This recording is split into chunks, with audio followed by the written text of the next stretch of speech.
Sanje Chedan Sochi Chonam La Janju Badu Dani Chapsuchi Dagi Jinzo Jipe Sonamji Rula Penji Sanje Drupaju Sanje Chedan Sochi Chonam La Janju Badu Dani Chapsuchi Dagi Jinzo Jipe Sonamji Rula Peji Sanje Drupaju Sanje Cheda Sochi Chonamla Janju Badu Daini Chapsi Dagi Jinzo Jipe Sanamji Rula Peji Sanje Drupaju Paden Save Lama Rimboji Dagi Chiwo Peme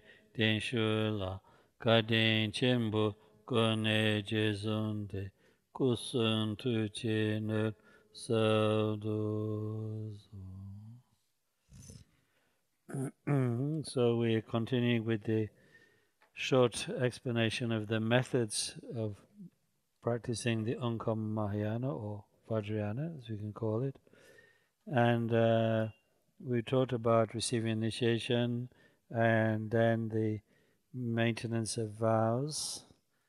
So now something on the actual meditation itself.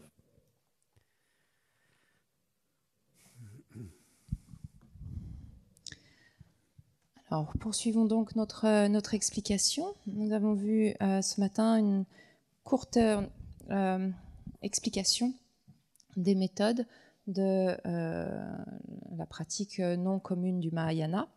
Nous avons donc vu comment aussi les différentes initiations à recevoir, ainsi que nous avons abordé les différents, le fait de préserver les différents vœux, disciplines ou engagements.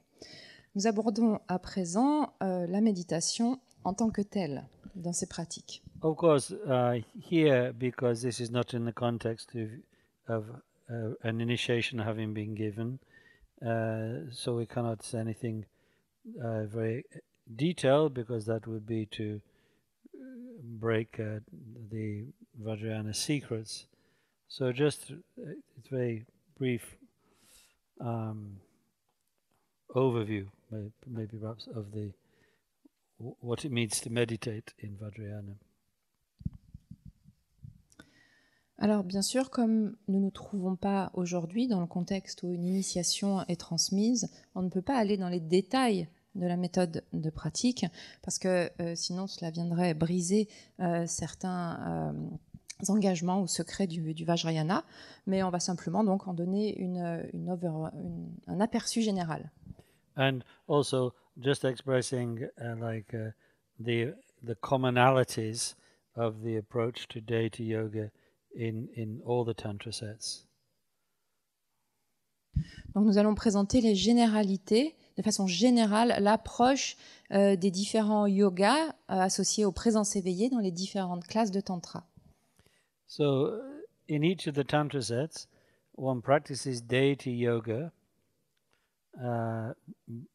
synonymous here with deity meditation, of course, relying on the three methods of mantra, mudra, and samadhi, or meditation. Dans chacune des classes de tantra, le pratiquant pratique le yoga de la divinité ou de la présence éveillée au moyen de trois méthodes, ces trois méthodes étant le mantra, le mudra et le samadhi, ou la méditation. Actually, sometimes these are collectively known as the three samadhis. En fait, ces trois méthodes sont parfois appelées les trois samadhis. Through these three methods, one's impure vision of ordinary body, speech, and mind is transformed into the pure vision in which they're seen as the three gates, so-called body, speech, and mind, of the deity. Et donc, par l'intermédiaire de ces trois méthodes, la vision impure du corps, parole et esprit ordinaire se révèle ou est transformée en la vision pure dans laquelle le corps, parole et l'esprit sont vus comme les trois portes de la présence éveillée. So as we heard when we discussed the yesterday, we currently are afflicted by the impure vision of ourselves and the world and others and the world, and that impure vision is because of the domination of our mind by the disturbing emotions, which in themselves arise from ignorance about the nature of reality.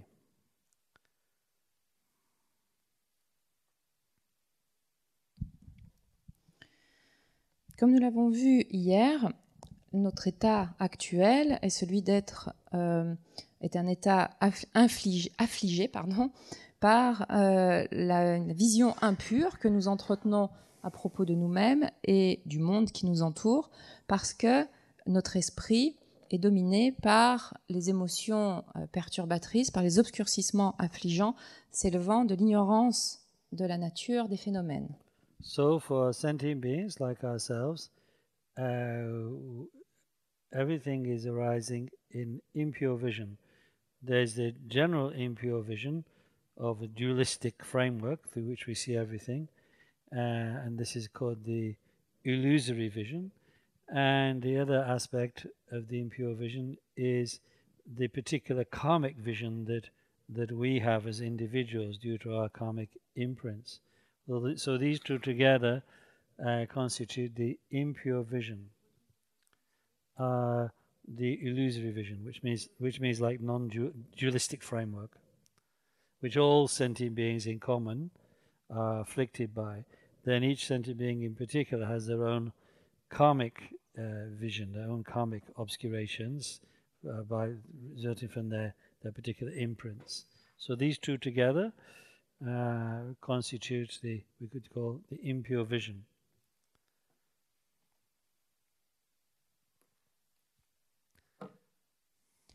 De quoi est composée la vision impure? La vision impure, pour les êtres comme nous, eh bien tout naît d'une façon de notre vision impure. Il y a deux aspects à cette vision impure des choses. Il y a tout d'abord le contexte duel dans lequel nous nous inscrivons, c'est-à-dire que nous voyons, nous comprenons ou envisageons tout de manière duelle. C'est une première chose. Et ensuite, il y a l'influence du karma, du fait donc de nos empreintes karmiques. Eh bien, cela vient aussi conditionner notre façon d'envisager les choses. Et donc, chaque être sensible a sa propre vision karmique des choses ou liée à des empreintes particulières.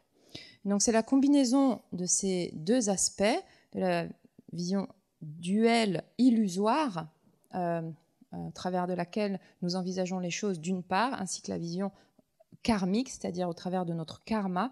C'est la combinaison des deux qui est ce qui est appelé la vision impure.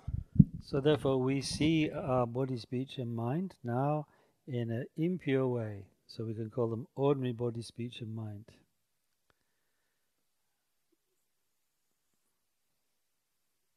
C'est ce qui fait que l'on perçoit notre corps, que nous envisageons notre corps, notre parole et notre esprit de manière impure.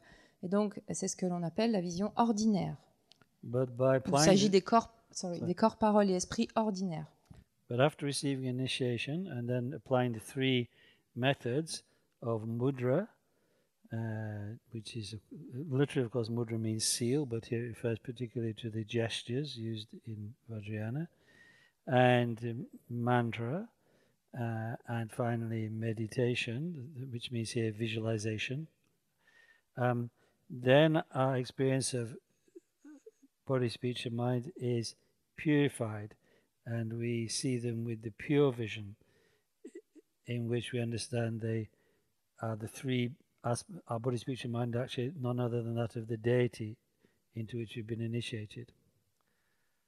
So that transformation, or if you like, put in another way, that purification of our vision occurs in this threefold way, related to three aspects of our being, our body, speech and mind. So all deity sadhanas have as their kind of the heart of the kind of core of their method is this transformation from impure vision to pure vision.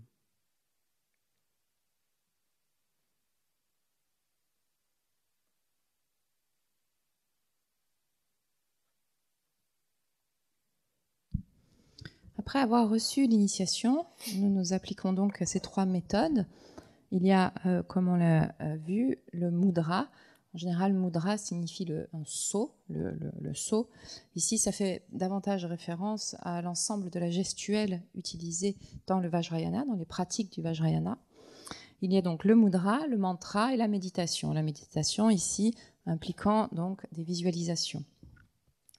Donc, par l'expérience, grâce à cette méthode, l'expérience issue de l'application de ces 3 méthodes est que notre corps, notre parole et notre esprit vont être purifiés.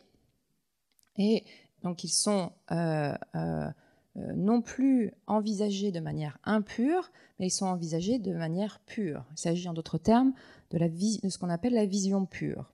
Et donc la méthode donc, de la divinité ou de la présence éveillée que l'on reçoit par le biais de l'initiation, on va ensuite donc mettre en lien avec l'initiation les méthodes proposées, ce qui va nous permettre donc de réaliser cela. Et donc cette vision pure, elle apparaît sur la base de ces 3 facteurs du corps, de la parole et de l'esprit, donc qui par le biais de la pratique et de l'initiation reçue, donc le corps et la parole et l'esprit de la divinité, notre corps, notre parole et notre esprit sont liés ou en lien avec ceux de la divinité ou de la présence éveillée. Et donc, par le biais de ces méthodes, nous transformons notre vision impure des choses en une vision pure, ou plutôt la façon impure d'envisager les choses se révèle comme la façon pure de les envisager. Now, there are 2 very important factors in deity yoga practice, in particular, yes, 2 very important factors, which are clarity and pride. Il y a 2 facteurs importants dans le cadre de la pratique de ce yoga, ou cette méditation sur les présences éveillées. Il s'agit de la clarté d'une part et de l'orgueil d'autre part. The clarity means to as it were retrain our vision to overcome the habit of projections, our impure projections on our body, on our form. We develop clarity through focusing on our form as now the deity's form.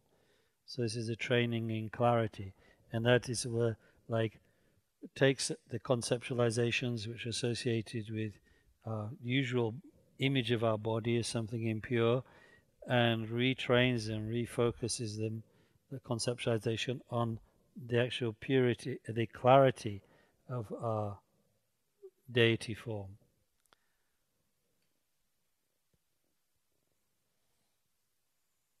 Until it is like a vivid, clear appearance that we are actually the deity.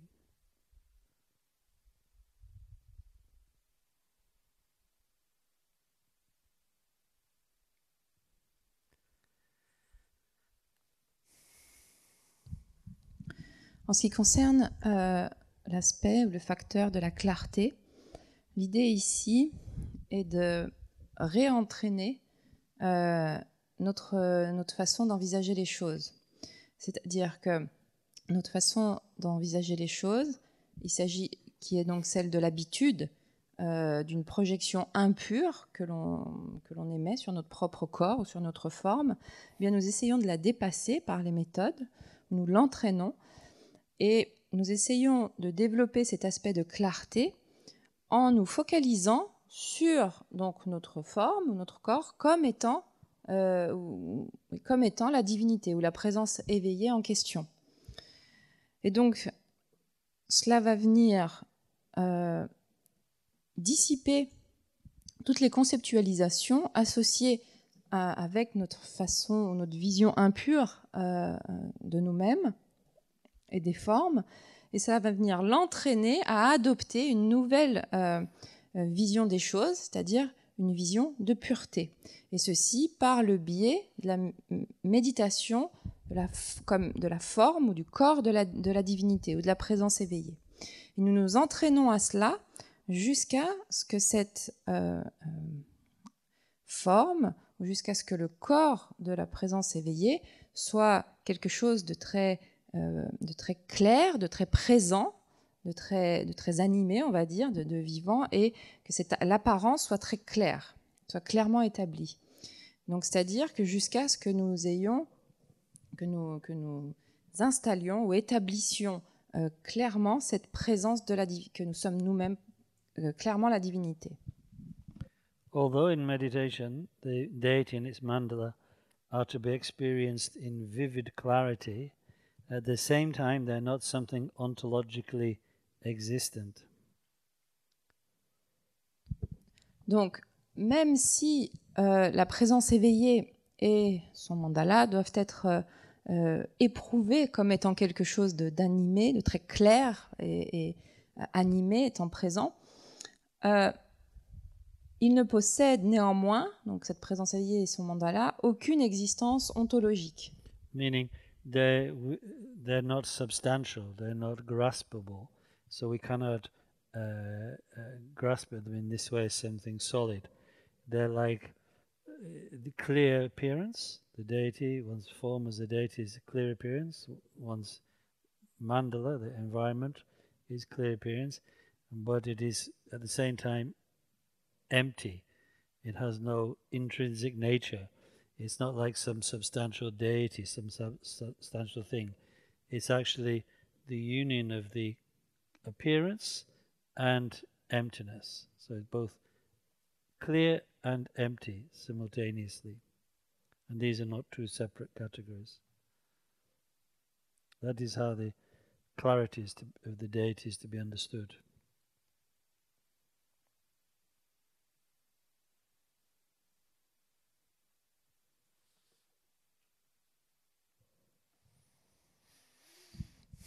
Qu'est-ce que cela signifie ? Eh bien, en fait, cela veut dire qu'il n'y a rien de substantiel, il n'y a rien que l'on puisse saisir comme étant solide, réellement existant, ou encore ayant une substance en tant que telle. Il s'agit simplement d'une manifestation claire, c'est-à-dire que la présence éveillée et son environnement, son mandala, sont présents de manière très claire, mais ils sont vides de toute existence, ils sont dénués de toute existence, c'est-à-dire qu'ils n'ont aucune nature intrinsèque, aucune substantialité. Ils sont ce que l'on appelle l'indissociabilité des apparences, de la manifestation et de la vacuité. Il y a donc ces deux aspects, de clarté à nouveau et de vacuité, sachant qu'il ne s'agit pas de deux catégories distinctes, puisqu'on ne peut pas séparer ces deux aspects, ils sont indissociables. Et c'est ainsi que ce facteur de clarté doit être compris. So when we are practicing a deity yoga sadhana, although we create the general visualization through the words of the sadhana, we need also to have specific pauses in the meditation where we actually concentrate on the clarity aspect, and we call this in Tibetan semzin, like focusing the mind. So that must be built into the sessions if we're really practicing deity yoga. Lorsque l'on pratique les sadhanas, donc associés à ce yoga des présences éveillées, nous allons créer la visualisation, établir la visualisation par l'intermédiaire de mots, et donc au cours de la sadhana. Mais cela signifie qu'il faut qu'il y ait des pauses particulières dans la méditation afin que le pratiquant puisse se concentrer, puisse concentrer ou focaliser son esprit sur cet aspect-là, notamment cet aspect de clarté. C'est ce que l'on appelle semdin en tibétain, c'est-à-dire de concentrer ou focaliser son esprit ou se saisir du point de concentration. And then, so that is the clarity aspect. And the second aspect in developing the deity is called the pride. So, as I've written, as the deity, however clear, is not something ontologically existent, as that is so, cultivating pride, so-called, in our identity as the deity, in identity as the deity, functions as the antidote to the ordinary pride. In other words, the ordinary conceptualization of self and the disturbing emotion of pride, which are, of course, the workings of impure vision. So it is like said in the Tantras, use a poison to cure a poison. So use a seeming disturbing emotion to conquer disturbing emotion. Therefore, use the Vajra pride to conquer the ordinary pride.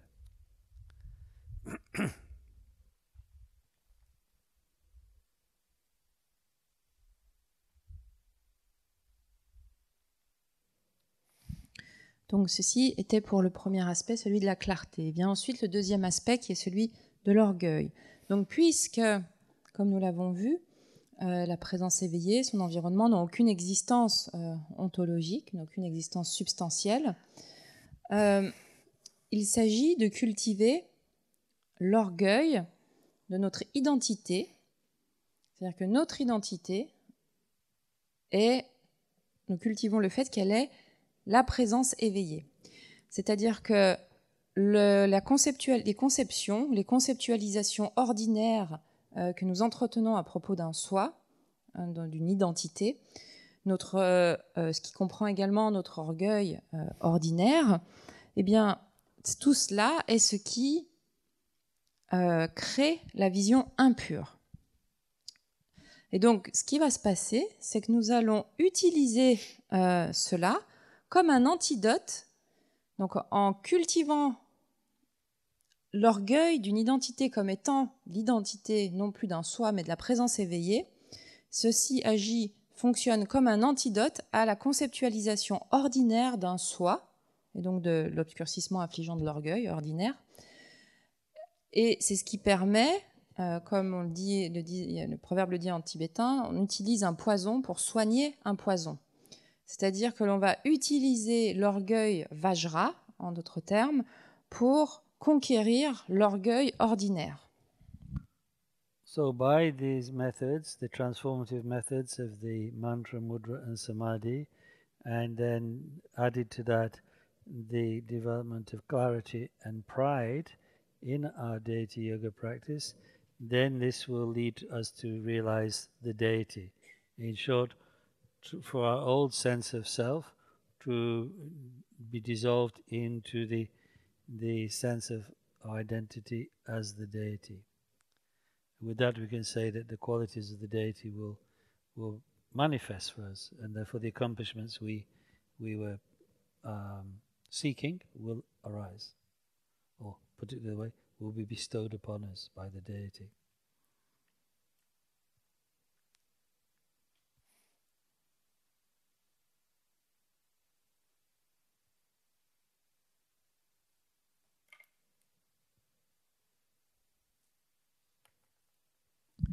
Ainsi, par les méthodes transformatives du mudra, du mantra et du samadhi, avec donc ces aspects de clarté et d'orgueil, eh bien, nous actualisons la présence éveillée sur laquelle donc, que nous pratiquons.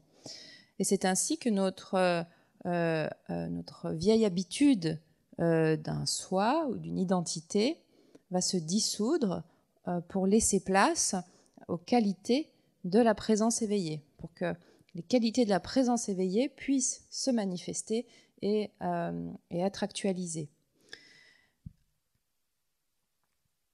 No, it is. Just a second, sorry. So for the deity, you said for the quality of the deity could arise, In and us. then accomplishment we are seeking also could arise. Yeah, Okay. the siddhi, they will then, in that way, whichever siddhi is to be bestowed upon us, so to speak, by the deity, will be bestowed upon us. Et donc, ce qui va permettre, donc si les qualités de la présence éveillée se manifestent en nous, eh bien, cela va nous permettre de recevoir les accomplissements ou les siddhis que nous recherchons par le biais de la pratique de cette présence éveillée.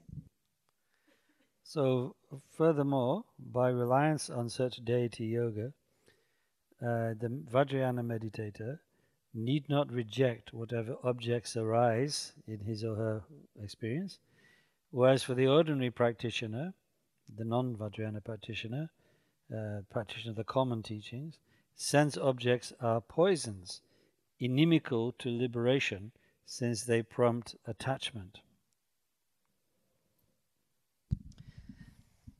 De plus, non, en s'appuyant sur un tel yoga de la présence éveillée, il n'est pas nécessaire aux pratiquants du Vajrayana de rejeter les objets sensoriels, quels qu'ils soient, qui se manifestent. Alors que pour le pratiquant ordinaire, les objets des sens sont des poisons qui sont incompatibles avec la libération, puisqu'ils suscitent l'attachement. Donc ici, quand on parle du pratiquant ordinaire, cela fait référence aux pratiquants qui ne pratiquent pas le Vajrayana, le pratiquant du Mahayana ou des enseignements communs. So, if one asks, like in general, how do we get entangled in samsara? The answer is through our attachment to the objects of our experience. And therefore, in the common teachings, in the Shravaka system, there's a strong emphasis on renunciation, which means like turning away from the objects of experience, the sense objects, etc. And even in the common Mahayana, there's we kind of negate the appearance of the objects of experience by applying emptiness. But in the Vajrayana, we do not do that because they can be to the sense objects, because we can transform them and not just overcome their danger, so to speak, by that means, but actually make them into part of the path.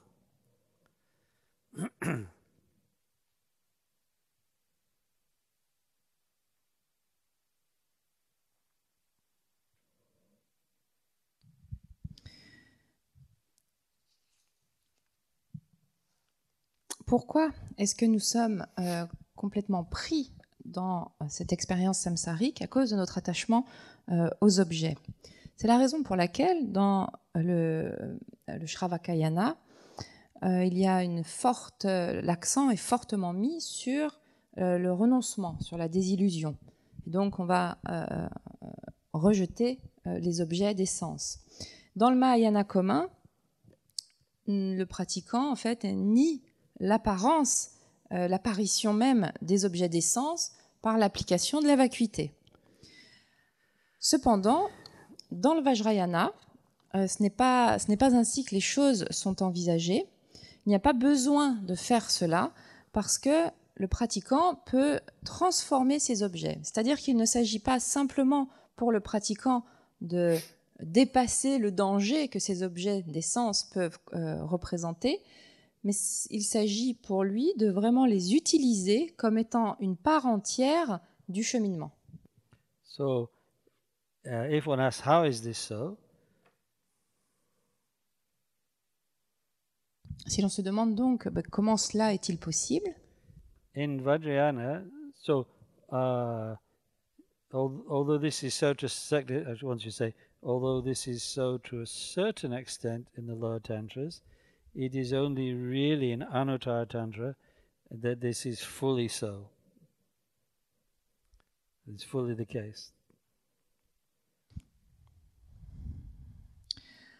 Dans le Vajrayana, même si jusqu'à un certain point, c'est le cas dans les tantras inférieurs, c'est pleinement le cas, surtout dans la classe des tantras de l'Anuttara Yoga. So in that, through the practice of arising as the deity in the development or creation stage of the sadhana, or through gaining control of the mind in the inner elements, the winds and the drops, in the completion stage yogas, through either of these methods, one can experience objects as pure appearance, not substantial things to which we'd react with like or dislike, but just pure appearance but simultaneously empty. In such a way, because we realize them as pure appearance, the compulsion, the normal compulsion to grasp at them with like or dislike ceases. And instead they're transformed into factors that strengthen our meditative concentration. They're like become food for our meditation. They strengthen our pure vision rather than being the gateway to more samsaric entanglement. So in the development stage, just to put it very simply, if you have clear appearance as the deity and clear pride as the deity, every sense object that arises is like an offering to the deity. So not something you grasp at with like or dislike, but just pure offering to the deity. Or even it is just actually the deity itself manifesting in this way. And in the Zorim, the completion stage, we control the movement of the winds and elements, which normally reflect dualistic patterns. Those dualistic patterns are seized by our control of the subtle winds and elements. And as the dualistic framework collapses, there's no longer any subject-object division. So again, we cannot be entangled in the objects.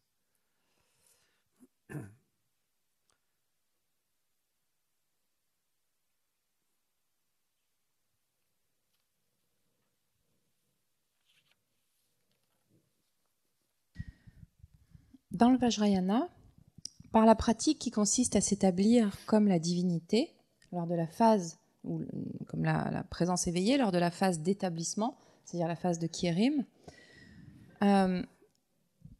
ou par la pratique qui consiste à gagner le contrôle de l'esprit et des éléments intérieurs, donc ici cela fait référence au Lung et au Tiglé, par la phase de complétion, donc par la phase de Zorim. Grâce à ces pratiques et à ces phases, le pratiquant peut éprouver les objets comme étant des manifestations pures, comme étant la manifestation pure. C'est-à-dire qu'elle apparaît, mais qu'elle reste néanmoins vide, et qu'il n'y a alors pas, lors de la phase par exemple de Kierim, puisque la manifestation de la présence éveillée n'a rien de substantiel, le pratiquant ne réagit pas à cette manifestation en termes d'appropriation ou de rejet. Cette forme d'obsession que nous avons de saisir, en fait, cesse. Et en d'autres termes, les objets deviennent de la nourriture. La manifestation devient comme de la nourriture pour notre méditation et vient renforcer notre vision pure, plutôt que d'être une porte ou un portail vers davantage d'emprisonnement samsarique. Donc, lors de la phase du Kierim, comme nous l'avons vu avec l'apparition claire et avec cet orgueil de la divinité, de la présence éveillée qui s'élève, eh bien, les objets sensoriels que nous pouvons rencontrer deviennent des offrandes à la divinité. C'est-à-dire qu'il n'y a plus, de saisie envers ces objets. C'est-à-dire que nous ne réagissons plus avec volonté d'appropriation ou de rejet par rapport à ces objets, mais ils sont comme des offrandes de la divinité, ou bien ils sont également envisagés comme étant la divinité ou la présence éveillée elle-même. Ça, c'est ce qui se passe lors de la phase du Kierim, la phase d'établissement. Ensuite, lors de la phase de complétion, de Dzogrim, cette phase a pour... que se passe-t-il plutôt lors de cette phase? Bien, il y a un contrôle des mouvements subtils, que sont donc les lungs et les tiglés à l'intérieur du corps. Et normalement, ce sont ces mouvements qui viennent, qui reflètent nos modèles dualistes ou nos modèles duels de réponse à ce que nous envisageons, donc notamment aux objets des sens. Et ici, donc, par cette phase, par cette méthode de la pratique, cette phase du Dzogrim, ces mouvements sont contrôlés, donc ces mouvements intérieurs, ces mouvements des lungs ainsi que les tiglés, sont contrôlés par cette phase de la pratique, ce qui fait que cela vient dissiper notre façon ordinaire d'envisager les choses ou de comprendre les objets extérieurs. So as it says in the Guhya Samaja Tantra, you should rely on the enjoyment of all sense objects as you wish by means of the practice of your deity. Donc comme il est dit dans le Tantra de Guhya Samaja, vous devriez vous en remettre au bénéfice de tous les objets sensoriels que vous souhaitez. Ceci par la pratique de votre divinité ou présence éveillée. And again, as Sona Sema says, if one questions whether or not one will be bound or trapped by objects, the answer is that ordinary beings who do not possess skillful means, meaning these Vajrayana means, will be bound by them. But for those who do possess skillful means, they, meaning the objects, will become aids to liberation. Et Sonam Tsemo énonce dans la même veine, si l'on se questionne à propos de l'asservissement aux objets, la réponse est que les êtres ordinaires qui n'ont pas de méthode deviennent asservis par les objets. Pour ceux qui ont des méthodes, les objets agissent comme une aide pour leur libération. So this is a very important teaching, but it is signifying what comes about through one's intensive training in the Vajrayana meditations. So, for instance, merely thinking, oh, the Vajrayana says you can experience sense objects as much as you like, therefore I shall do that. Or I've received a couple of initiations, or somebody's given me a talk about Vajrayana, so I'm just going to go out and enjoy myself. This is completely crazy. You're nothing more than an ordinary person, and in that case, entanglement in the sense objects will just make samsara proliferate for you. So this is to be understood as what comes about through serious training in Vajrayana. Not something you're given like carte blanche, is that the French expression? Carte blanche to do from the get-go. Oh, those poor Theravadis, they have to suffer. Oh, those poor Mahayanis just meditate empties. We're just going to go out and have a good time because we're Vajrayanis. Party on, dudes. Is that what you teenagers say? Alors, c'est un point absolument important parce que c'est ici ce que nous décrivons. Il s'agit de ce que nous pouvons actualiser ou obtenir par le biais d'un entraînement intensif et approprié à la pratique du Vajrayana. Et sur cette base-là, c'est ainsi que sont éprouvés les objets sensoriels. Maintenant, si l'on pense que nous avons reçu une initiation et que cette initiation fait que nous avons carte blanche pour finalement profiter, jouir de tous les plaisirs et de tous les objets sensoriels, en fait, ce n'est pas ça le but de la pratique. C'est-à-dire que ça, ce n'est rien d'autre. Envisager les choses de la sorte. It's not all wine, women and song in Vajrayana. Ce n'est pas la façon. En fait, cette façon d'envisager les choses n'est qu'une façon ordinaire dans le Vajrayana, il ne s'agit pas simplement de boire du bon vin, de jouir des belles personnes et de, what was the last one? Wine, women, and song. Et de chanter en chœur. I wanted to put it in a sophisticated way for a sophisticated audience here in France. In America, I'd probably put it another way. J'essaye juste de l'amener de façon sophistiquée pour un public sophistiqué ici en France. Je l'aurais peut-être amené de façon différente aux États-Unis. Yeah, you're all, so cultivated. Et donc, nous essayons. Oui, donc sinon, profiter simplement jouir, se repaître des objets sensoriels de la sorte ne ferait que nous ancrer davantage, nous emprisonner davantage dans le samsara et ne fait que faire proliférer le samsara. Donc ce n'est pas du tout ce dont il est question dans le cadre de la pratique du Vajrayana. Il ne s'agit en aucun cas donc de si Sexanson So in other words, dans le Vajrayana. The Vajrayana, we mustn't exaggerate our own capacity as practitioners.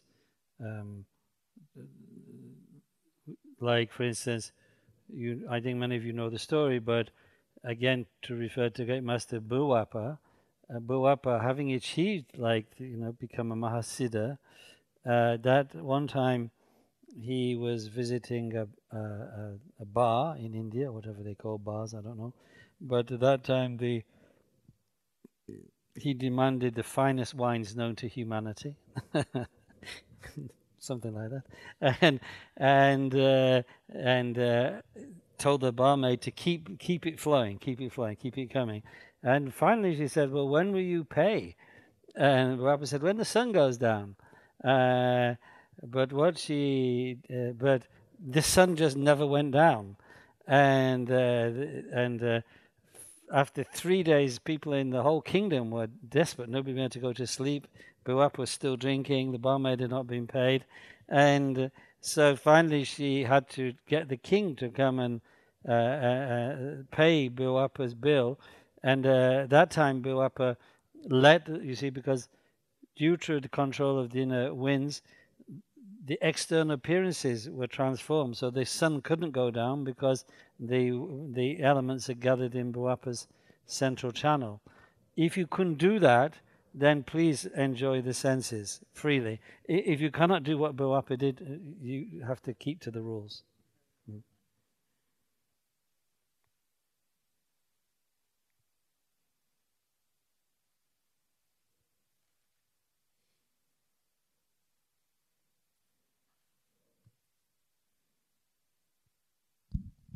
Il ne faut donc pas exagérer notre capacité en tant que pratiquant du Vajrayana. Et très certainement, vous êtes nombreux à connaître l'histoire du Mahasiddha Virupa, qui avait donc actualisé le niveau de Mahasiddha, et qui un jour s'est rendu dans un bar ou une taverne, je ne sais pas comment ils appelaient ça à l'époque en Inde, dans l'Inde ancienne, et où il a demandé de consommer les vins les plus délicats, les plus fins, connus de l'humanité. You've not seen the film With Nail and I, have you? I didn't. Someday, I hope you can all see this in France. It's one of the best films made in the last 50 years. With Nail and I. With Nail and I. Bon, il y a une référence à un film que je n'ai pas vu, donc je n'ai pas saisi la référence. It's about an actor's life. Anyway, I'll say no more because I don't want to spoil it. With Nail and I. Yes. En tout cas, Virupa, dans sa taverne, a continué de boire, et encore, demandant au barman de lui amener toujours plus de vin. Et à un moment donné, le barman lui a demandé s'il comptait payer son ardoise, et Virupa a dit « Oui, je la payerai quand le soleil sera couché ». Il a continué de boire, et le soleil ne s'est jamais couché. Et après 3 jours sans nuit, donc, après 3 journées sans nuit, les habitants du royaume ont commencé un peu à se demander ce qui se passait. Virupa continuait de boire, plus personne n'arrivait à dormir puisqu'il faisait jour tout le temps. Et donc le roi lui-même en personne a dû se rendre dans la taverne pour payer l'addition de Virupa, qui a alors laissé le soleil se coucher. Donc, pourquoi avait-il un contrôle sur la manifestation extérieure ? Eh bien, du fait du contrôle de ces lungs, de ces énergies intérieures qui lui permettaient en fait d'agir ou de transformer la manifestation extérieure en ramenant, you said it's by bringing everything into the central channel, en ramenant tout dans son canal central, donc au niveau de son corps subtil.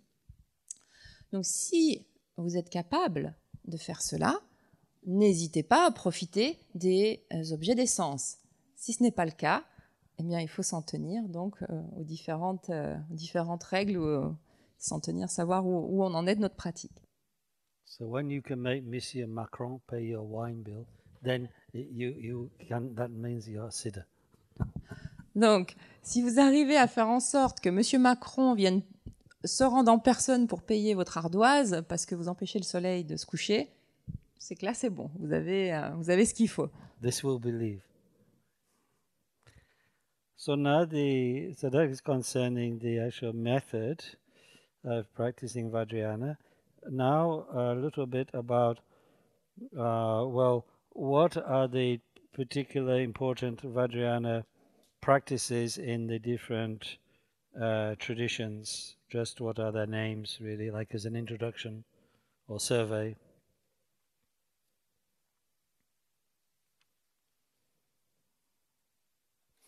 Donc nous avons abordé les méthodes de pratique au sein du Vajrayana. Quelles sont les pratiques importantes maintenant dans ces traditions des tantras? Donc ici, ça va simplement être comme une forme de nommer les différentes pratiques. Ça va permettre d'avoir une forme de catalogue des pratiques existantes. So, in a sense, everything that has been explained up to now is like the common perspective of the Vajrayana, but in the different traditions of Dharma that flourished in Tibet, there were variations about what particular tantric cycles, what particular deities were, form the syllabus or curriculum, maybe a curriculum of practice. So I just want to survey that here briefly. Donc nous avons vu en fait les perspectives communes du Vajrayana, mais dans différentes traditions, il y a des variations en termes de cycles tantriques pratiqués, avec chacune leur présence éveillée particulière ou spécifique. En fait, il y a dans différentes traditions différents curriculums de pratique, cursus de pratique. Each tradition has many more practices than I mentioned here, but just like the main ones, perhaps for each tradition. Il s'agit juste d'un aperçu, puisque ce que je vais énoncer n'est en aucun cas exhaustif. Il s'agit juste de quelques-unes des pratiques au sein de chaque tradition. So first, the three new Tantra traditions, and begin that with the Sakya tradition. And the Sakya tradition itself has two sub-branches called the No and Sa lineages. But the main school and its branches share more or less the same curriculum of practice.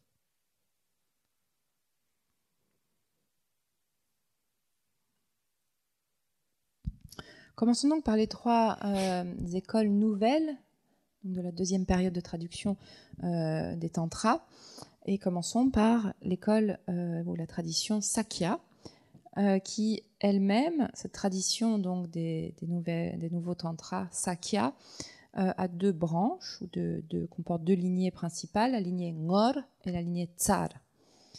That's a bit controversial nowadays, because there was actually a fourth branch, and it seemed to kind of more or less pass out of existence, but now it's been revived. So just in case somebody hears that, then it's called the Zongpa. So I'm not trying to ignore them, but most commonly we say Sakya and two sub-branches. Il y a même une deuxième Yeah, so it makes 4. Sakya, if you 2 do the long, sub-branch, yeah, and and the Sakya, no, and and Zongpa, if you want to be so it's complete. a third then. It's a third sub-branch. Yeah. Donc, il y a en fait même une troisième branche qui semble connaître un renouveau actuellement, qui s'était éteinte, mais qui semble connaître un renouveau actuellement. Donc parfois, on peut entendre qu'il y a une troisième branche au niveau des Sakyas, qui est la branche Zongpa. Mais c'est pas pour... en fait, ce n'est pas que je les ignorais, mais c'est quelque chose qui... Voilà, traditionnellement, on parle plutôt de deux branches. Et donc là, il faut savoir que les différences en termes de curriculum entre les branches ne sont pas énormes. So for each of the traditions, actually, I'm just mentioning the main Anuttara practices. Alors, je vais m'en tenir aux pratiques principales de l'Anuttara Yoga. So in Sakya, the main practices are the sadhana of Sri Hevajra, which is associated with the set of instructions known as the path and its result, or the Lamdre. Donc, dans le cadre, which comes from Burwapa, who we've been talking about, of course, quite a lot. Donc, dans le cadre donc des pratiques principales de l'Anuttara Sakya, il s'agit en fait des sadhanas de Sri et Vajra, donc des Vajra associés au Lamdre, c'est-à-dire au chemin et à son fruit, qui est un ensemble, une collection d'enseignements particuliers au Sakya. Et ceci, donc cette pratique principale autour des Vajra est issue de Virupa, dont nous avons grandement parlé au cours de ce week-end. And alongside that, there's the meditation, the development and completion stage meditation of Vajrayogini, according to the Siddha Narotapa. Et donc, il y a également les différentes phases d'établissement et de complétion de la pratique de Vajrayogini, issue du Siddha Narotapa. Known to some of you as Naropa. Connu par certains d'entre vous comme Naropa. But we'll pass right over that. On va pas examiner la terminologie du terme. Just let us say Sakya Pandita has made a decisive conclusion on this. C'est simplement que Sakya Pandita est arrivé à une conclusion décisive sur le nom véritable de Naropa, comme étant Narotapa. Accompanying each of these cycles of Hevajra or Vajrayogini is actually the preliminary practices, the familiar practices of refuge, bodhicitta, vajrasattva, mandal offerings, and guru yoga. So they're the kind of lead into these two cycles of practice, one for Hevajra, one for Vajrayogini. Et bien sûr, les prérequis à ces pratiques sont les pratiques préliminaires. Donc, pratiques préliminaires comprenant, comme nous le savons, le refuge et la bodhicitta, la pratique de Dorje Sempa, l'offrande du mandala et le guru yoga. Et donc, ces deux cycles de pratiques, donc des Vajra et de Vajrayogini, comprennent chacun leur set de pratiques préliminaires. So you could say these are the two major cycles of Anuttara in the Sakya school. I mean, there are many others, such as the so-called 13 golden dharmas and so on. But the cycles of Hevajra and Vajrayogini are most important, we could say. Alors, il y a bien sûr, en plus de ces deux cycles majeurs dans la tradition Sakya, d'autres enseignements importants, comme par exemple les 13 dharmas d'or. Mais ce qu'on peut retenir, c'est que au sein de la tradition Sakya, il s'agit de ces deux cycles majeurs de pratiques que sont Vajra et Vajrayogini. Now, concerning the second of the New Tantra traditions, the Dagpo Kagyu, to give it its full name, which of course has 4 great and 8 minor branches, all of these 4 great and 8 minor branches, practice the systems of Mahamudra, the Great Seal, meditation, and the 6 doctrines of Naro. We'll just leave it. Just let's there. No. Donc c'était pour la tradition Sakya. Maintenant, il y a la tradition Dakpo-Kagyu. Et donc, cette tradition est composée notamment de 4 lignées majeures et de 8 lignées mineures. Pour toutes ces lignées, majeures ou mineures, la pratique se concentre autour des méditations du Mahamudra, ainsi que des pratiques associées aussi dharma ou doctrine de Naro. You don't say Narottapa Chodruk, do you? Chodruk, so you have to say Naro doctrines. And then the Geluk, the the last of the new Tantra schools, of the surviving new Tantra schools, they focus mainly upon 3 tantric cycles. Those are the deities Vajrabhairava, Guhya Samaja, and Chakasamvara. These are the principal meditation deities of its founder, Tsongkhapa Losang Drakpa. Chez les Geluk, 3e tradition des nouveaux tantras, ils se focalisent principalement sur les cycles de pratique de Vajrabhairava, de Guhya Samaja et de Chakrasamvara, qui sont donc les principales présences éveillées sur lesquelles pratiquait le fondateur de cette lignée, Tsongkhapa. And then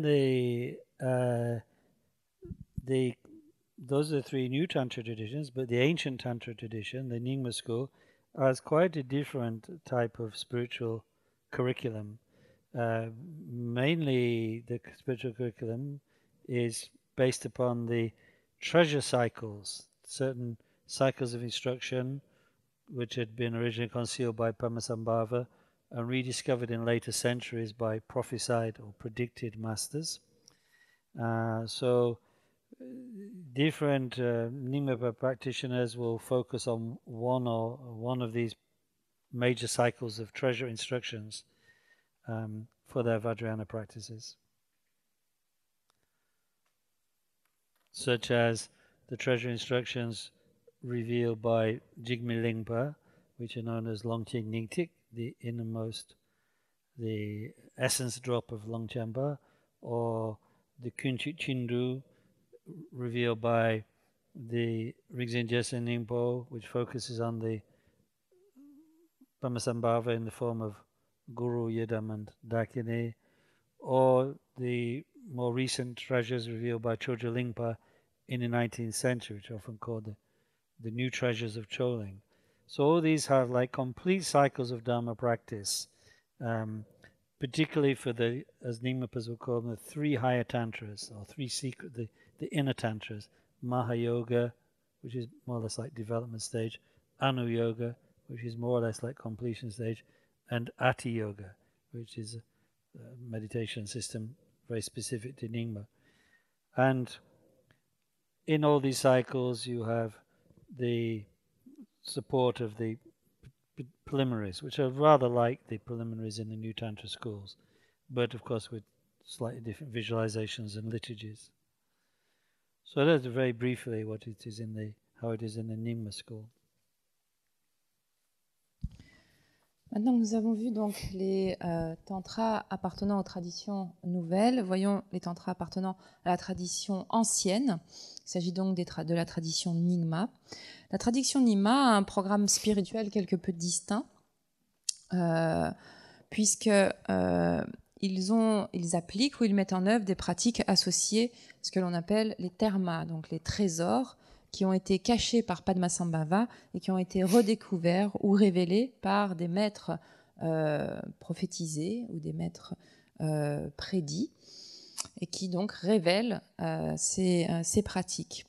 Et donc, les pratiquants Nyingma se focalisent sur l'un ou l'autre de ces cycles de pratiques. Il y a par exemple le maître Rigzen Jigme Lingpa qui a révélé donc les tantras appartenant au cycle du Longchen Nyingtik. Il y a sinon également le maître Rigzen Jetsun Ningpo, right? Yeah, Jetsun Ningpo.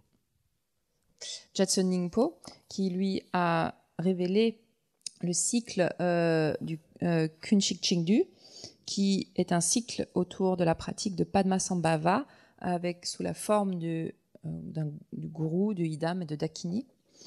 Et il y a également le cycle des nouveaux trésors révélés par Chogyur Dechen Lingpa au XIXe siècle. Donc il y a ces pratiques chez les Nyingma, dans la tradition Nyingma, ces pratiques clés donc, du Vajrayana sont appelées les 3 tantras internes. Ces 3 tantras internes, quels sont-ils? Ils répondent en fait à différents niveaux que l'on appelle Maha, Anu et Ati. Le Maha Yoga fait référence plus ou moins à la phase de Kierim dans les écoles nouvelles. L'Anu Yoga fait référence à la phase de Dzogrim des traditions nouvelles. Et enfin, l'aspect ou la phase d'Ati Yoga fait référence, est ici un entraînement spécifique au Nyingma seul. Ces pratiques sont précédées, comme dans les tantras des écoles nouvelles, sont précédées par l'accomplissement des méditations ou pratiques préliminaires. Ces pratiques préliminaires ressemblent à celles qui sont pratiquées dans les nouveaux tantras, mais les visualisations sont quelque peu différentes. So that is really just a very brief survey of the actual practices in the different traditions. And now finally the result of Vajrayana practice. Donc il s'agissait simplement d'un catalogue un peu assez bref des différentes pratiques dans les différentes traditions. Abordons à présent le fruit de la pratique du Vajrayana. In the common Mahayana, in contrast to the uncommon Mahayana or Vajrayana, not only is it difficult to realize the profound view, which we've already discussed, but it is also necessary to exert great discipline in controlling one's senses, as we've already discussed. In addition, in the common Mahayana, relatively few means are taught by which one might gather the accumulations of merit and wisdom, whereas in the Vajrayana, of course, through the deity yoga practices, we can quickly accumulate merit and wisdom, as we discussed. And so consequently, consequent on these 3 points, as a result, in the common Mahayana, the shortest time in which the attainment of Buddhahood, the goal, can be gained on this path is said to be 3 incalculable eons. That's the shortest time. Obviously an eon is a long time, but an incalculable one is incalculably long. And we've got 3 of them. That's at best from generating bodhicitta on the common path. However, by Vajrayana, by contrast, this result, Buddhahood, or as we would call it actually Vajradhara level, can either be reached in this lifetime, in just one lifetime of practice, such as like exemplified by Jessa Milarepa, in the intermediate state following death, in 7 lifetimes, or at most in 16 lifetimes, which is still incredibly shorter than 3 incalculable eons, of course.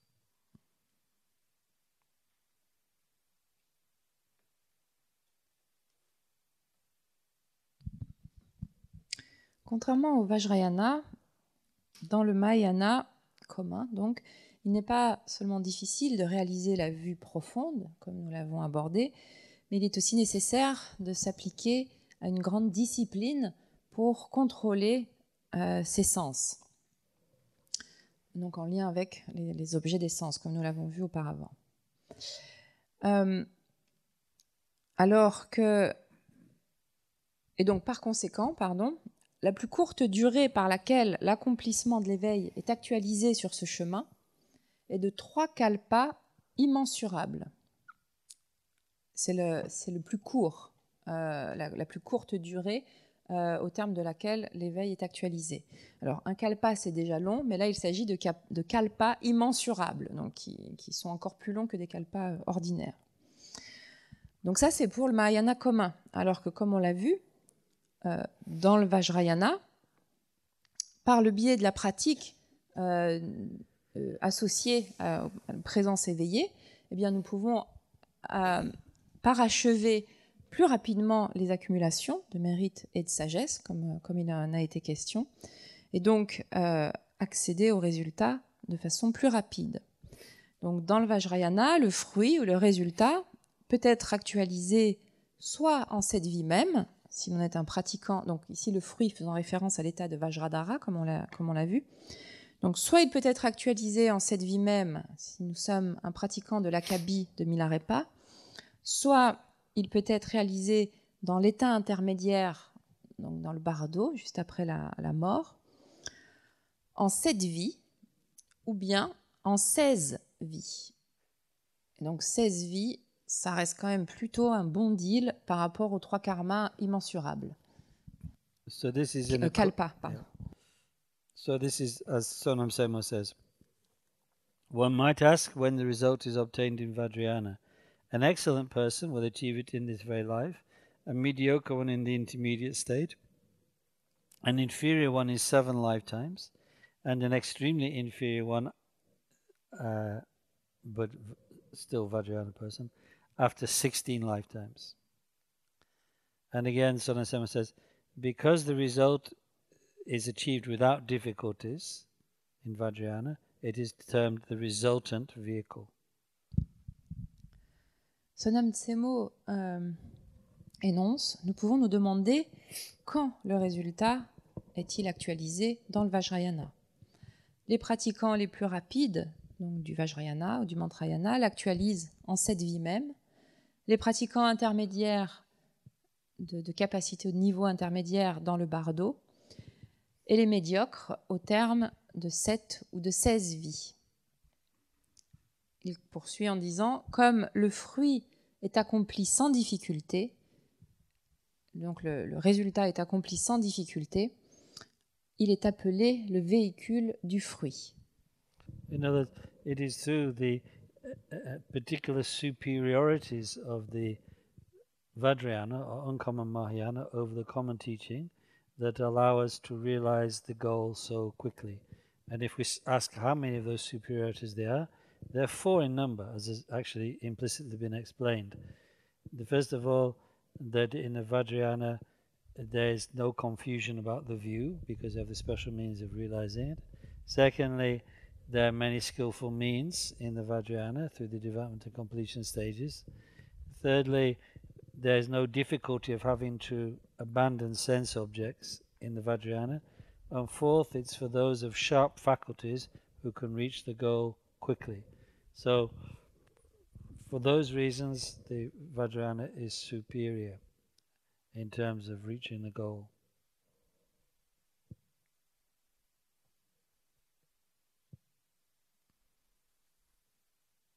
And this is in accord with what the Indian master Tripitaka Mala says about the 4 superiorities of Vajrayana.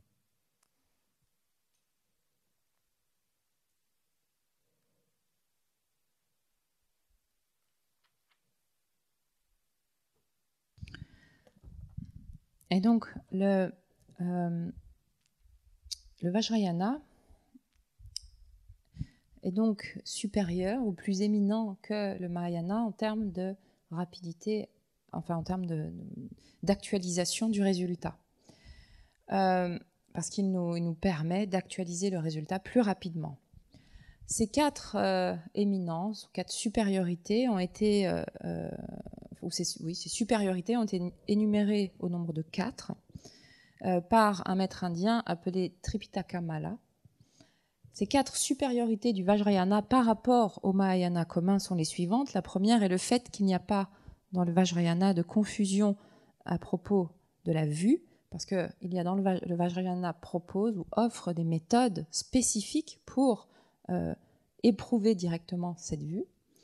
C'est la première des supériorités. La deuxième réside dans les moyens habiles que sont les phases notamment de Kierim, phases d'établissement et de Dzogrim de complétion dans la pratique. La troisième supériorité est l'absence de difficulté, lié à l'abandon des objets sensoriels, puisque comme nous l'avons vu, il n'y a pas besoin de rejeter ou d'abandonner les objets des sens. Et enfin, la quatrième supériorité est le fait des facultés aiguisées des pratiquants pour atteindre ou actualiser le but. Et donc c'est pour ces 4 raisons que le Vajrayana est particulièrement éminent ou est supérieur au véhicule commun.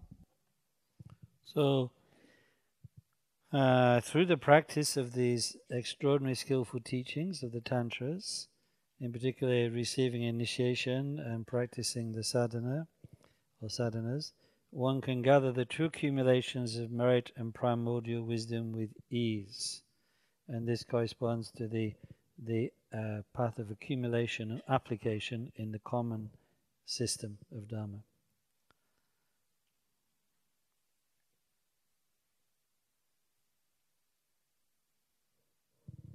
Et donc par la pratique de ces enseignements donc extraordinaires, de ces méthodes extraordinaires que sont notamment donc l'initiation et ensuite la pratique de la sadhana correspondant à l'initiation, il est possible donc de réunir les 2 accumulations de mérite et de sagesse aisément, donc facilement. Et ici, la réunion de ces 2 accumulations de mérite et de sagesse fait référence au chemin de l'accumulation et au chemin de la jonction dans le cadre du Mahayana commun. And then, equipped with these provisions, merit and wisdom, for the spiritual journey, one will swiftly traverse the inner 5 paths and 13 levels, or bhumis, until on the 13th level itself one attains the stage of Vajradhara Buddha. Et donc équipé de ces provisions, donc de mérite et de sagesse pour son voyage spirituel, le pratiquant traversera rapidement les 5 chemins intérieurs et les 13 degrés, ou bhumi, jusqu'à ce qu'il actualise l'état de Vajradhara sur le 13e degré, au 13e bhumi. The inner 5 paths means that one is able, through one's mastery of the practices, to bring the subtle elements into the central channel, as is explained in the biography of Jesamilarapa, and in that way untying the knots in the inner channels, bringing the elements into the central channel, one ascends the 3rd, 4th and 5th path and the 13 bodhisattva, 13 bhumis, until the 13th and final one, Vajradhara Buddha. À quoi font référence les 5 chemins intérieurs? En fait, c'est par une maîtrise de la pratique que le pratiquant est capable de réunir les énergies, les éléments du corps subtil dans le canal central, tel que Milarepa l'a notamment décrit dans sa biographie, et donc de dénouer finalement les différents nœuds du canal central, ce qui fait parcourir les 3e, 4e et 5e chemins et les 13 bhumis, jusqu'à culminer au 13e bhumi avec la réalisation ou l'actualisation de l'état de Vajradhara. Here the ocean of birth and death will have evaporated, since the cause of that ocean of birth and death, or in short samsara, unawareness of the true nature of one's mind, has disappeared.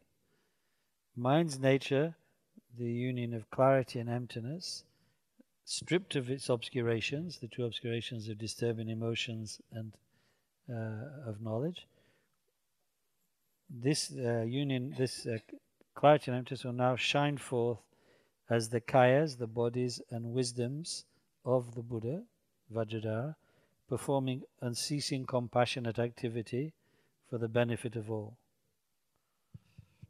So this is the result, and the ensuing activity from the result.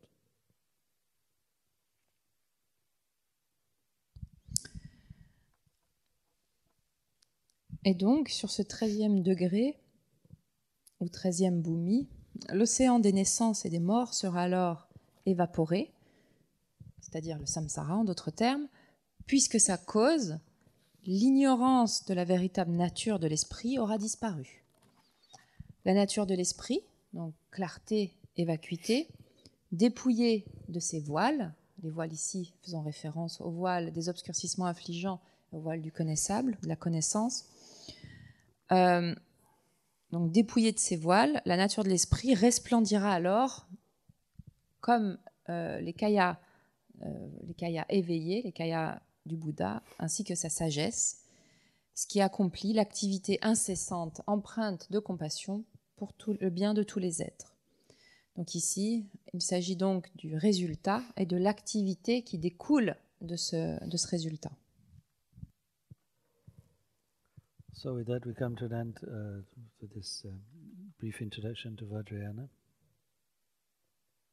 Ce qui nous amène donc au terme de cette brève introduction au Vajrayana. But if there are any concluding questions, any final questions, we have a few minutes to. Donc il nous reste quelques minutes. Donc si vous avez quelques questions, s'il y a des questions pour conclure. I have one actually here. Mm-hmm. That came from the online. This was prepared earlier, was it? I don't know. It was on my desk. C'est pas toi? There was a cooking show on the TV when I was a child in England, and so the woman was supposed to prepare it right in front of the camera and the TV, but because this is difficult, so often she'd say, "And here's one I prepared earlier," and then bring it out. Donc c'est une question qui est issue, qui a été peut-être préparée avant. Ça me fait penser un peu à ces émissions de cuisine où ils sont censés cuisiner en temps réel, mais il y a toujours, vu que ça prend du temps, il y a toujours la femme qui présentait cette émission disait toujours, donc là je le fais devant vous, mais en voici une version déjà préparée. Donc j'ai ma version préparée du plat du jour. I know you find it astonishing to think there would be a cooking program on English television. Alors, je sais bien qu'en plus, vous devez être complètement abasourdi de penser qu'il y a des émissions culinaires en Grande-Bretagne, mais... What can I say? We just didn't know any better. Mais que puis-je dire? On ne peut faire mieux. In fact, I never ate any sophisticated food till my family went on pilgrimage to Lourdes with our church. So that's the first time. Of course, I thought it was horrible. Je n'ai moi-même pas je n'ai pas été introduit à la cuisine, au plaisir culinaire français jusqu'à ce que j'aille avec ma famille en pèlerinage à Lourdes. C'est là où j'ai été introduit pour la première fois à la grande cuisine. What was very impressive about pilgrimage is how, I mean, I was a teenager, I think, 14 or something, but how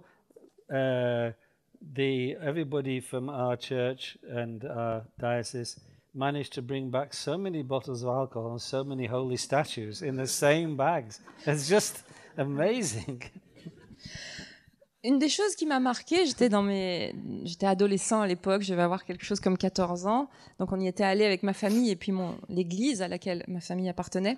Et ce qui m'a toujours étonnée, ça a été de voir à quel point il était possible de ramener finalement autant de bouteilles de vin que de statuettes saintes de ce lieu. It's like a foretaste of Vajrayana, really. C'était peut-être comme une forme d'avant-goût du Vajrayana, à vrai dire. And then also another interesting event happened when we're getting ready to board the train to come back to Manchester, all the way from Lourdes.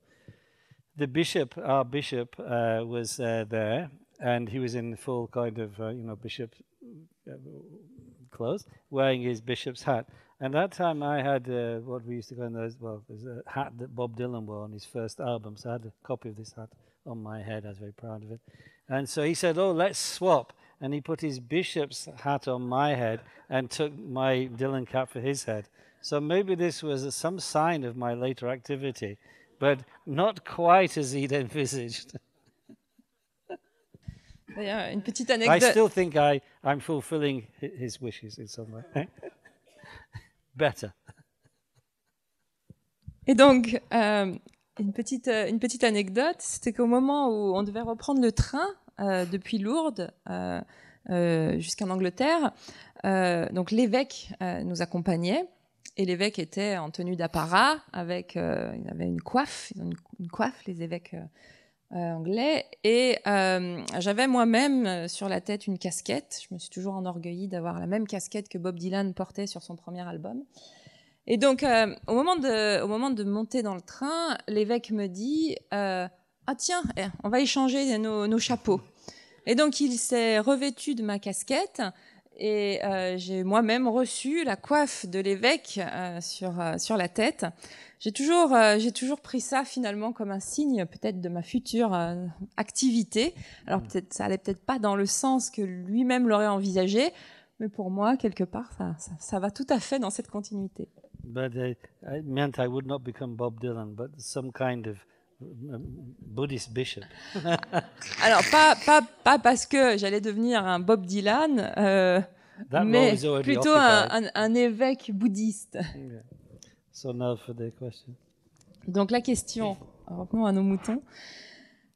La longue vie dépend du mérite, du karma et de l'énergie vitale. Mais l'énergie vitale et le karma sont bien liés, non? Est-ce que vous pourriez détailler un peu? So the question is in the framework of the 4 activities and the activity of increasing. The long life depends on merit, karma and life force. Yeah. But life force and karma are associated, right? They are connected. Yes. So could you please detail a bit? Actually, I cannot really say so much because this is just repeating what Sakya Pandita explains in the Tupi Gongsal, clarifying the thought of the sage, and the Lamadampa Sonam Jalsan explains in one of his commentaries on the Lamdre. Lamadampa Sonam Jalsan explains something about this in the Lamdre. So I really don't want to say much else because otherwise introduce confusion.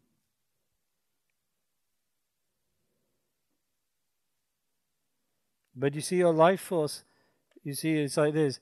Actually, your life force can vary in its strength. You can lose your life force; it can decline, and that's why there are such ceremonies as raising prayer flags, and other prayers and visualizations to restore your life force. So that, of course, you could say that what you're born with is karmic, the amount of life force you're born with, but it also can as I oscillate in your life, whereas your karma is just that which has matured in your aggregates at the moment of conception. So I think there is a distinction which can be made here. But I don't over elaborate because, like I say, I'm just repeating what is in these teachings.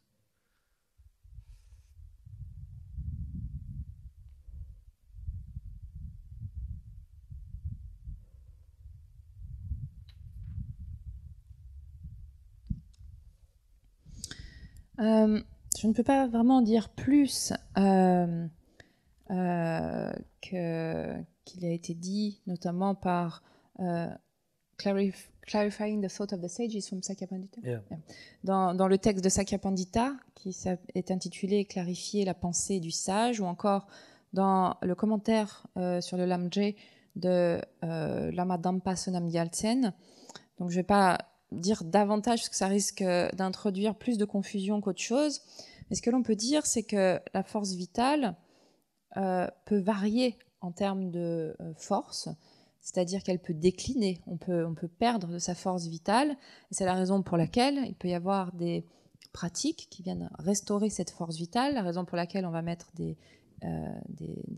drapeaux à prière, par exemple, on va prononcer des prières aussi pour cela, etc. Il y a des méthodes permettant de la restaurer. Bien sûr, la force vitale mentale est issue du karma, mais elle peut en fait être influencée ou elle peut être changée.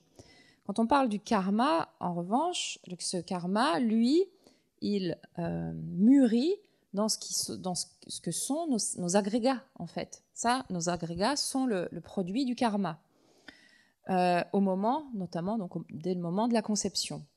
Et donc il y a une distinction qui peut être faite entre la force vitale d'une part et le karma d'autre part. Mais je ne vais pas élaborer davantage, je fais que répéter en fait les mots issus de ces enseignements.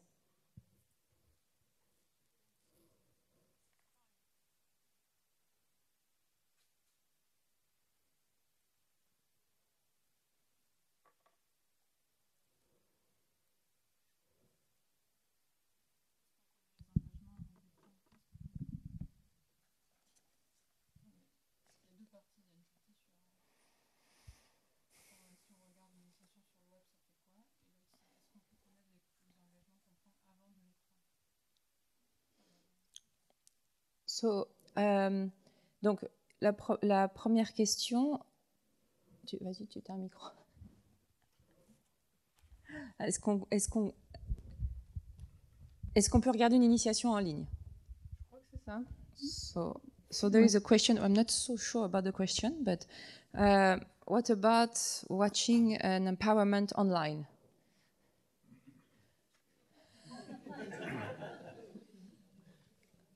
There are some extraordinary great masters who have extraordinary powers.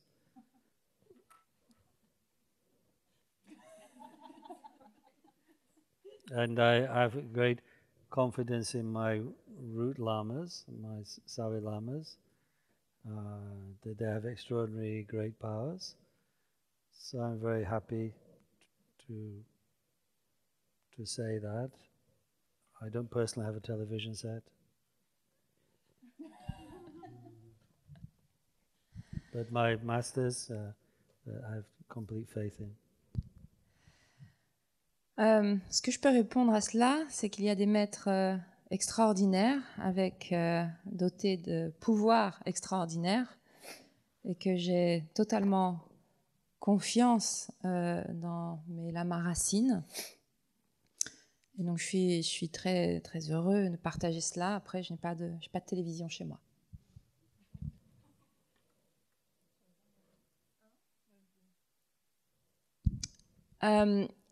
So how can we know the commitment before receiving them, like through an initiation? Est-ce qu'il est possible d'avoir connaissance des engagements avant d'arriver au moment de l'initiation et de les recevoir? That's a very good question. Actually, one answer is I'm here explaining, but another is actually you cannot know everything.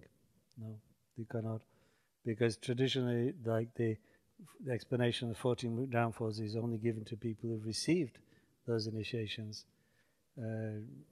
Like, for instance, a couple of times in England,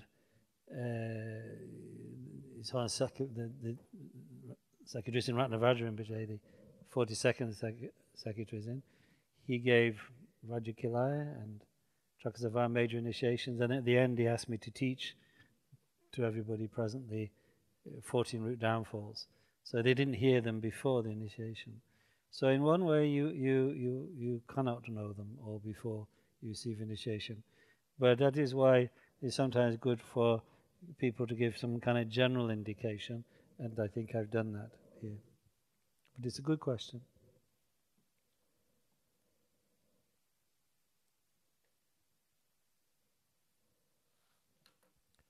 C'est une très bonne question. Et je crois que c'est ce que je participe de faire, ce que j'ai participé de faire au cours de ce week-end, que de donner ces explications générales. Mais il est certain qu'on ne peut pas tout connaître avant de recevoir une initiation, et que notamment, en fait, par rapport aux 14 transgressions radicales, elles ne sont pas enseignées, ou elles sont enseignées seulement aux personnes ayant reçu une initiation donc majeure.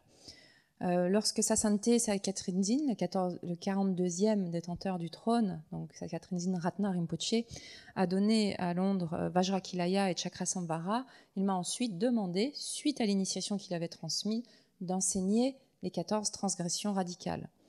Donc, les pratiquants ne les avaient pas entendus avant de recevoir l'initiation. Donc, il n'est pas possible de connaître tous les éléments, tous les engagements, notamment ceux associés aux 14 transgressions radicales. Mais il est bon, néanmoins, d'en avoir un aperçu ou une approche générale. Et c'est d'ailleurs la raison donc de ce week-end et de cet enseignement.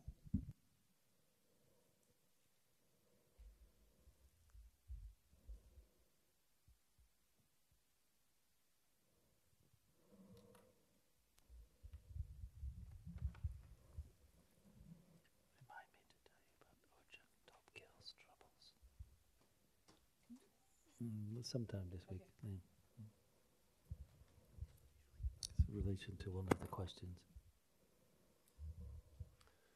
The question is about this story about the Virupa. Mm-hmm. How come that by gathering these elements into his own inner channel, yes, there appears in the outside world, the manifestation of the sun stopping and that everybody sees it. I think, first of all... Sorry, peut-être sorry, in French. French. Yeah. Je demande à propos de l'histoire de Biruapa, comment ça se fait que par lui-même, dans le fait de rassembler les éléments dans son canal central, ça se manifeste aussi à l'extérieur, dans le fait que le soleil s'arrête. So, in the common Mahayana, the Chittamatra school of tenets explains how all appearances arising due to the imprints in mind. So what everyone sees as an external world is actually the projection of those imprints, and that we can prove even by reasoning. Then, but when in the Vajrayana, it is further explained that those imprints actually concentrate in particular parts of the subtle body, and so actually what we appear as the world is like through a threefold system. The external world is dependent on the movement of the winds and elements in the subtle channels, and the movement of the winds and the elements is dependent upon the mind, and this is like a feedback system. So the world appears to you now as it does simply because the winds and elements are in certain places in your subtle body. If you alter the places, the world will appear completely different. And so that is why Virupa's world was changed. How do other people experience? His vision was so extraordinarily strong, I think, that this overpowered temporarily other people's perceptions and caused in them a slight change of the winds and elements in their subtle body, so they also experienced the world of the sun not going down. Now, remote from that, obviously that effect would decrease until ordinarily people distant would not see that. I think that is how it is. Those close to Birupa, their winds and channels would be affected by his extraordinary transformation.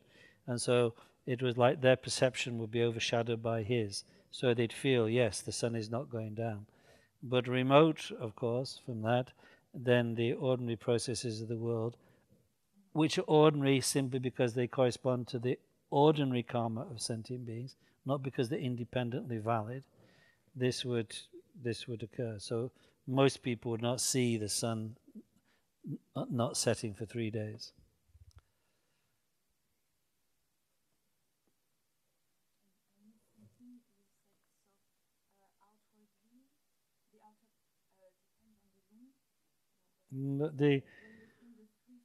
The imprints in the mind gather in the subtle body in the form of the winds and elements, and wherever they are in the subtle body, it's like your perception of the outer world is filtered through them, is projected through them. So the outer world corresponds to the inner world, and the inner world corresponds to the mind, and the mind is affected by the inner world of the drops in the subtle places, which then reflects the outer world. So there's like an interdependent connection between all these three aspects. But this is a very subtle teaching and would need a lot more explanation and people to have properly entered into the teaching. So just for now. Dans le Mahayana commun, l'école de pensée Chittamatra explique que toutes les apparences, toute la manifestation extérieure n'apparaît que des empreintes qui sont déposées dans l'esprit, des tendances ou des empreintes habituelles de l'esprit. Et donc, ce que l'on perçoit de l'extérieur, en fait, ne provient de nulle part ailleurs que de l'esprit, que de l'intérieur. Et donc, ceci peut être également prouvé. Maintenant, au niveau du Vajrayana, ces empreintes sont notamment, donc le Vajrayana adopte ce point de vue, mais dit que ces empreintes sont particulièrement regroupées ou concentrées dans différents aspects du corps subtil. Et donc ici, ces différents aspects du corps subtil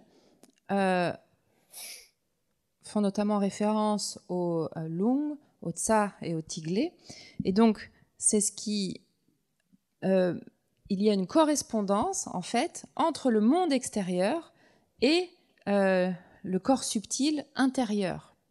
Ces empreintes, donc, se nichent sont nichées dans ces lieux du corps subtil, et c'est ce qui se manifeste comme étant le monde extérieur. Il y a donc une interdépendance entre ces aspects. Et donc, le monde tel qu'il nous apparaît individuellement, nous apparaît à cause de certains de ces éléments, de ces empreintes qui sont dans certains lieux du corps subtil.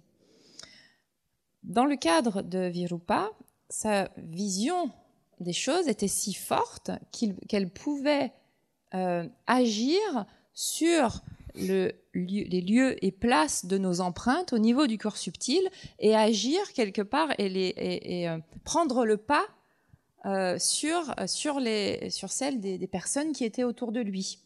C'est-à-dire qu'elle causait, son pouvoir était tel qu'il causait les éléments dans les différents lieux du corps subtil de s'aligner d'une certaine façon qui leur faisait percevoir la même chose que Virupa à ce moment-là. Et donc c'est ce qui faisait que les personnes proches de Virupa éprouvaient ou expérimentaient la même vision que lui, étaient affectées en fait par ces changements que lui-même avait opérés en fait en lui au niveau de son corps subtil. Maintenant, il est certain que les personnes qui étaient beaucoup plus loin n'éprouvaient pas cette réalité ou cette façon d'envisager le monde, mais qu'ils éprouvaient le monde tel qu'il était sur la base ou correspondant en fait au karma ordinaire des êtres. Et donc, puisqu'en fait, chaque être ordinaire, du fait de la disposition de ces éléments dans son corps subtil, va avoir une certaine vision du monde. Donc là, c'est simplement que le pouvoir de Virupa avait réussi à prendre le pas et à modifier également au niveau du corps subtil des personnes qui l'entouraient. So now that's, I think we've reached the end of this short introduction.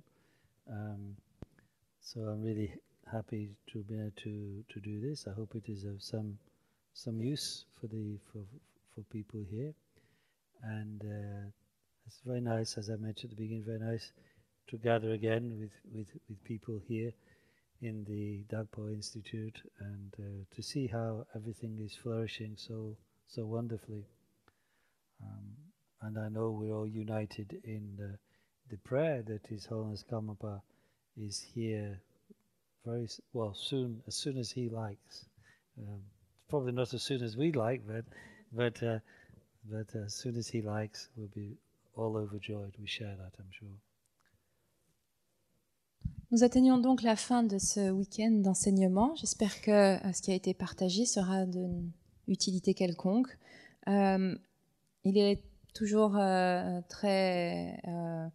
je suis toujours très heureux de pouvoir vous retrouver ici, que l'on puisse se réunir ici dans cet institut de Dagpo et de voir que tout continue de fleurir et de se développer.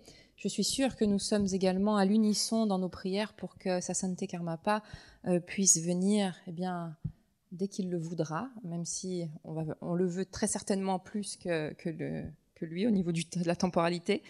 Mais je suis sûre que nous avons tous ce souhait et formulons cette prière ensemble. I just add to this, I'm sure also we united in the prayer that Jigme Rinpoche's visit to America is very successful and his safe and swift return to here. Et je suis également persuadée que nous sommes à l'unisson dans cette prière que la visite actuelle de Jigme Rinpoche aux États-Unis se passe au mieux et soit des plus bénéfiques et qu'il puisse revenir avoir un bon voyage de retour et qu'il soit en bonne santé.